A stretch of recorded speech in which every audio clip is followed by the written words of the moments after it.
Are they with us? Can you hear me? Good. So we're going to do a visit of the Tel Meggido. Now you have to understand, nobody attacks a fortified place if it is not strategic.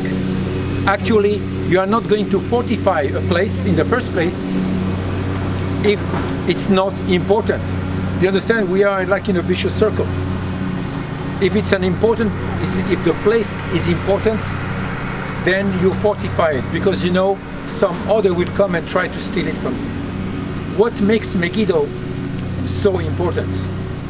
And always remember that when you read the Bible, first thing, the roads. At the time we are talking of the Old Testament period, we have three major empires. You all know them. Number one, Egyptian, Assyrian, Babylonian. They're the big ones, and they're always there. When you read the Bible, they're one after the others. There's some order.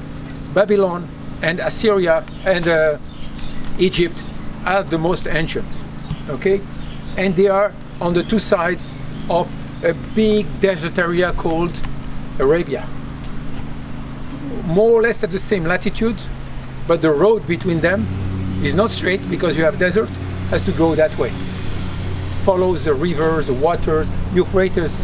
When you want to travel at that time, you walk. You need drink, for not only for humans, for animals. Trade between countries is not like trade between you and me. We're talking of tons of goods that are valuable, and you have to transport them because they are so valuable. They are thieves, they are nomads that can attack, so you have to make it a big convoy, so there will be protection. Now the problem, the bigger the convoy, the slower it goes. Cannot run away from thieves, so some of them need a place, safe places to rest, to have food, water, remember, mostly for the animals, and continue spend the night in a place that is protected. So maybe you remember the old Western movies where you have the people who are going to the West, the pioneers and everything, but they are attacked by the Indians who attack them, and then you have the forts with the cavalry that comes to help them. Something like that. You have fortified areas that will give services to the caravans. Now when I say caravan, how many animals do you guess? Throw numbers. 100. 100? Good? Not enough. 1,000, 2,000. Imagine a convoy that has camels, heavily laden, each one with a ton of things on their back. How low can they go? They go very slow. I meant how slow can they go? Okay? So the other one is a sound. So you understand what I mean? It's slow. So you need protection. People in the middle, those who stragglers might be attacked. All these things are to take into account. So when they arrive toward the end of the day, because attacks might come at night, they need to be in a place that is fortified. That place has to be on the road, of course.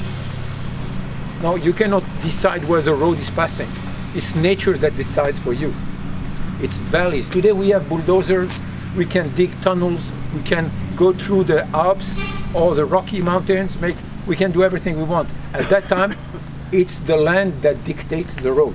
So the valleys are the roads. But some valleys have water in them. That's not good. Why that? River is an obstacle. What do you do when you find a river? How do you cross? Build a bridge. Sorry? Build a bridge. There were no bridge at that time. Swim. You can swim, but what about your camel with 1 ton of things on his back? You cannot. No. So what can you do? That means you have an obstacle, you cannot pass it. How do you go to the other side? Ferry.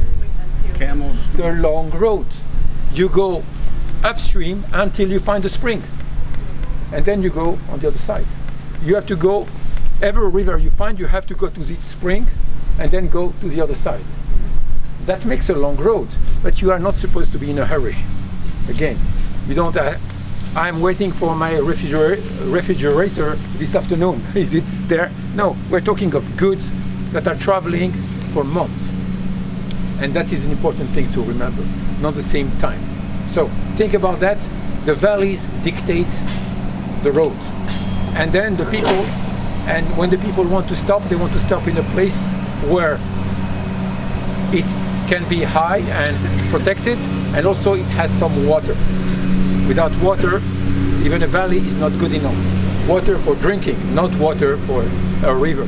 So the result is that few places along this road between Egypt and Babylon, later will arrive Assyria in the middle.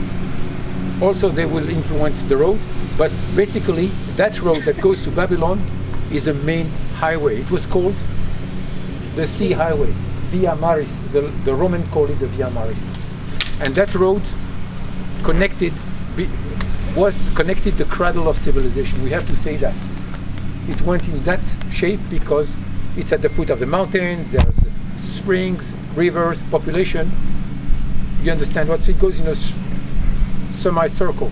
That's why it's called also the Fertile Crescent. Have you heard that? That's it. It's coming from here, from Egypt to Babylon. And in the middle, you have Jordan and Iraq of today and northern of Arabia. And you cannot cross the desert. You have to go around it. So think about that. And now, having said that, so any place could be good, but Meggido is very special. Why is it special? Because that road that is going to Egypt arrives to a pass. A pass. What is a pass? A mountain pass? An opening very narrow between mountains. We're actually between Carmel here, and you don't see it, but when we'll be up, and Samaria. That's big mountains for that time. Again, for a camel with 1,000 kilos on his back, he cannot climb mountain. So even a hill of a few hundred yards is also too high. That's why you need the valleys. Not talking about people traveling, talking of animals, and that counts. So understand the logic here. And mountains, you cannot climb them. So you have to pass in a valley that crosses a mountain. And there's one exactly like that. So Meggido is just at the opening of that pass. We call it the Meggido Pass. Which means that if you control Meggido, you control the trade of the world. Not the trade, the local, the trade of the world.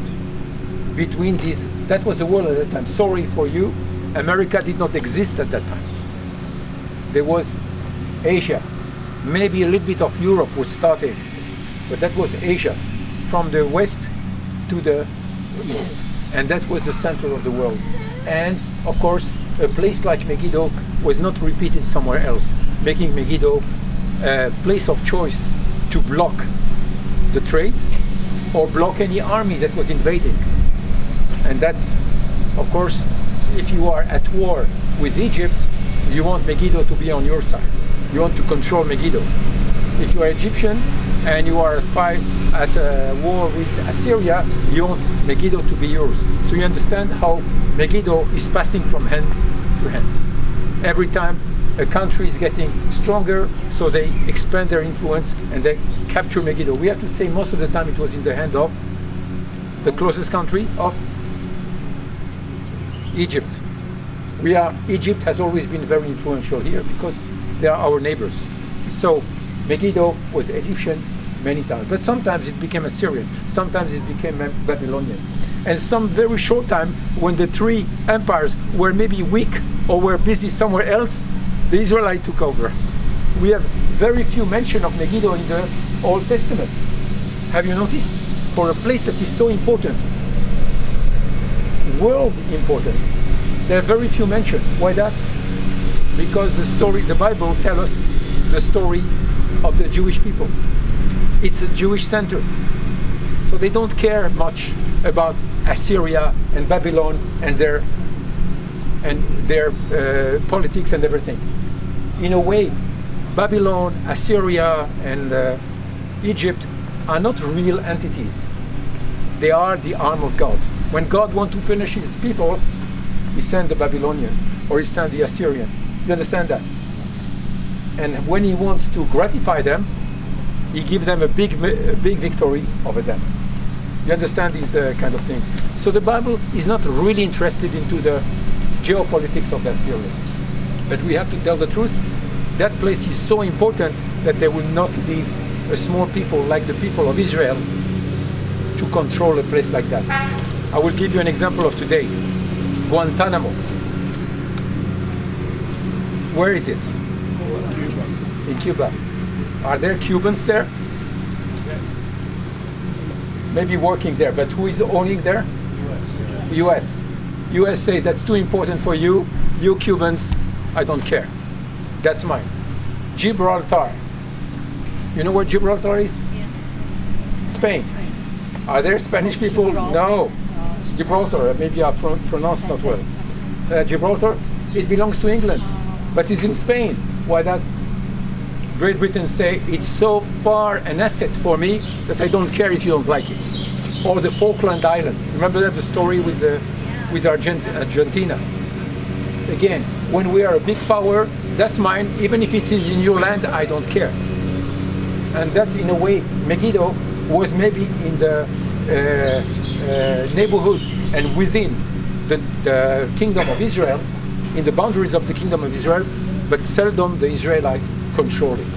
And that's why we don't speak too much about it. But probably the time with Solomon, maybe King Ahab, little mention of that, but not much. Again, a place that is world strategic is almost not mentioned in the Bible.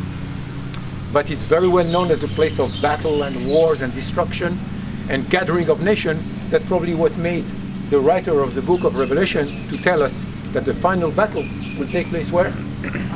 At a place so strategic as Meggido. Have you a reading here? Okay, so we'll continue. So I just wanted to give you this introduction to the place we are. And now what is it today? What is it? Barren hill?